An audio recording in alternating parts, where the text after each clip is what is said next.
Assalamualaikum and a very good day to everyone. My name is Raja Zaid Sofia binti Raja Abdul Rahim from College Yayasan Pelajaran Johor, and today I will be presenting my assignment for TPT251 Principle of Transportation. My topic focuses on air transportation with a special case study on Qatar, including Qatar Airways, Hamad International Airport and the Doha Metro System. To start off, air transportation plays a very important role in Qatar. The country aims to become a major global transport hub, and this is stated clearly in their national vision, Qatar Vision 2030. With strong development in aviation and modern transport system, Qatar has successfully connected itself with the rest of the world. Qatar Airways and Hamad International Airport are the main contributors to this growth, supporting tourism, trade and overall mobility. Next, I will talk about the characteristic of air transportation. Air transport is known for being the fastest mode and is great for long distance travel. However, it also comes with high operating costs such as fuel and aircraft maintenance. Air transportation needs specialized infrastructure like runways and advanced navigation systems. Qatar uses a hub and spoke network, which means many international flights connect through Doha.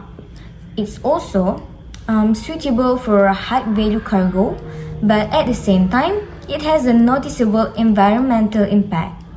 In the slide 4, it includes the advantage of air transportations.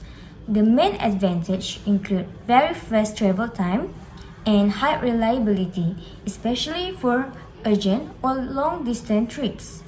There is also less handling of goods, which reduces the match. Air transport helps support international businesses, tourism, and global supply chains. It is also useful for linking remote or landlocked areas to the world. Apart from that, air transportation also has disadvantages because of the fuel, technology, and safety requirements. Cargo capacity is limited and flights are easily affected by weather conditions like storm or fog.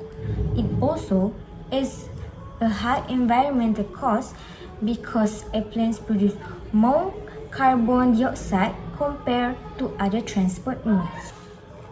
For the infrastructure and networks in Qatar, the main airport is Hamad International Airport, which is one of the most modern airports in the world. It has advanced terminals, long runways for large aircraft, and very modern air traffic control systems. Qatar Airways connects to the country to more than 170 destinations, making it a strong global network. Qatar is also expanding its cargo facilities, free zones, and maintenance centers to support logistics and trade. All these developments have made Qatar an important aviation hub in the Middle East. For policies, the main authority in charge is the Qatar Civil Aviation Authority, or QCAA. They manage the country's airspace, set safety rules, and make sure Qatar meets national aviation standards.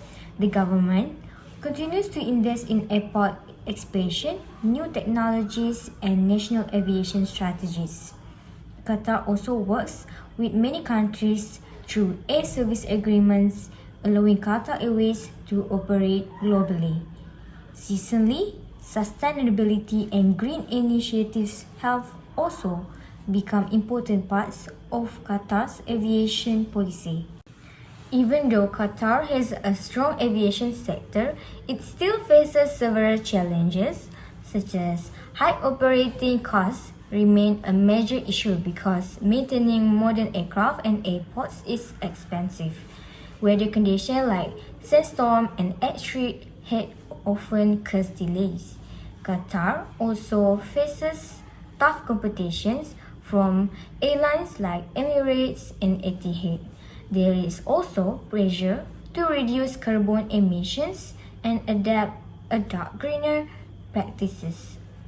Geopolitical tension, such as past airspace restrictions, also affect flight routes and costs. And lastly, the sector must be prepared for global disruptions like pandemics.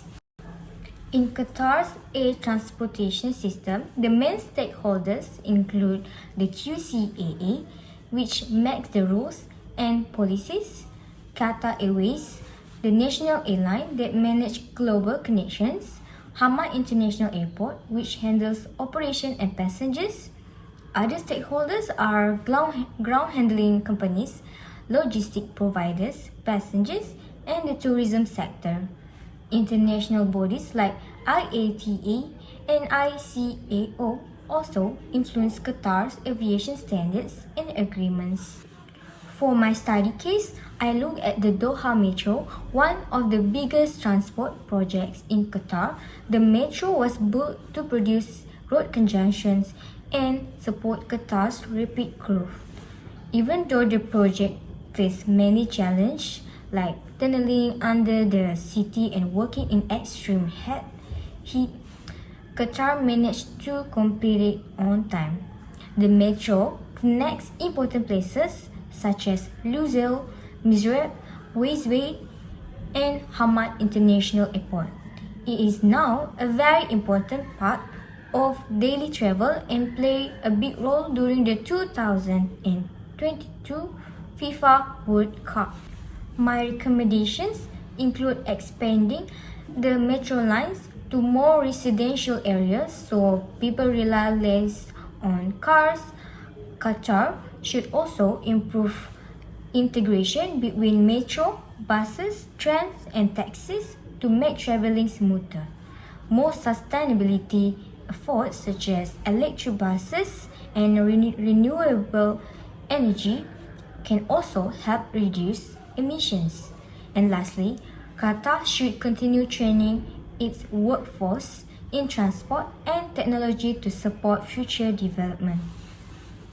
To conclude, Qatar has successfully built a modern and efficient transportation system, especially in the aviation sector. Projects like Qatar Airways, Hamad International Airport, and the Doha Metro show how the country invests in growth and modernization.